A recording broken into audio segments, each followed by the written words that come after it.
ma ng'ato lawo jalup jatend piny Kenya Rigathi Gachagua kosango matimore paro mano mar thiche oke apisi chalo nang'o awinjane kaka jo kaunti ma Kisumu noloso. Nyinga iluongo ni Ibrahim Nyaure huko an kaka ja Kenya awacho ni Rigathi Gachagua wiye no will ni en deputy president nikech kisebedo deputy president itelo ne jo Kenya te ok itelo ne kabila achiel lakini ne en gi kabila mar Kikuyu cha chunye omiyo ne ok onyalo telo ne Kenya ka obiro impeachment mare mano ber gi sani ok ber gi sani korka kora nikech ok ane kama nyalo dhiye. Anya paro sirikand Uhuru Kenyatta to gi Ruto. Sirikand Uhuru Kenyatta gi Ruto ne giyware nyaka higa 5 nyorumo. Ma Ruto nyong'iyo ka piny odhi modhi okawo piny. Gi sani ka gimiye impeachment gibedo miye publicity manono e piny e department moko modong' machalo kaka pinje ma pok odhiye machalo mopogore gi Kikuyu. Omiyo wan warwako gino ero obed kamano ero. Odwok pache piny okwe tiende mos. Ong'e kama Kenya dhiye koro ida puonje tich Raila Amolo ni mbele Ruto William kode ne kar kanyo ero koro en tok jogi ong'e kama koro Kenya dhiye. Okay, nyinga en Richard Aduol aloko ala chichwa market ka to kaluwore gi wach Gachagua to aneno ni kaber to obed relieved out of the job. Yomi aneno kamano Gachagua en achiel kuom ng'at mano wacho ni Kenya is a company ma ji nyaka bed gi shares but ka Kenya koro dwaro ni ji oriwre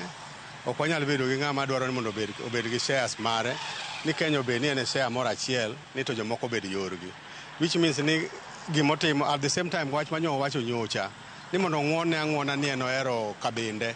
koro akia ni en president ma central to akia ni en president ma Kenya kapo nodwa nobed central president then jo central obed carved out of Kenya mondo gibed gi president ma mar Gachagua no. Kaka an Peter Okia kachung' kae kaka ja Kenya anyalo wacho kama lweny nyocha ne osemonjo Kenya ka matek ma akia ni nyocha ne onego water kanye wiwa to koro kumochopo ni kaka piny Nyasaye oseyie ni chachien koro waingo chachien piny osekwe an aneno niya jo Kenya ka gidwa maber giwere gi lweny mar parliament kata mar sirikali ma waseyiero koro wang'iya ane ni wanyalo timo ang'o e Kenya waka nikech onge Kenya moro monyalo dhiye koro gima nyalo wacho ni wang'e ni mangi en wale kata gigolo Gachagua kendo gidhi yiero mana machal gi Gachagua nikech jo Kenya ma rule Kenya ni wang'eyo gi wawere gi lweny mang'eny ka dala Kenya ka mondo wang'iya ane ni wadhi loso ang'o Kenya ka wasemiyo Ruto higni 5 sani higni 5 ok ng'eny wakwe wiwa warit pinywa warit Ruto 2027 ka wanyalo gole to wagole gi Gachagua neno kidhi gi company ni gigo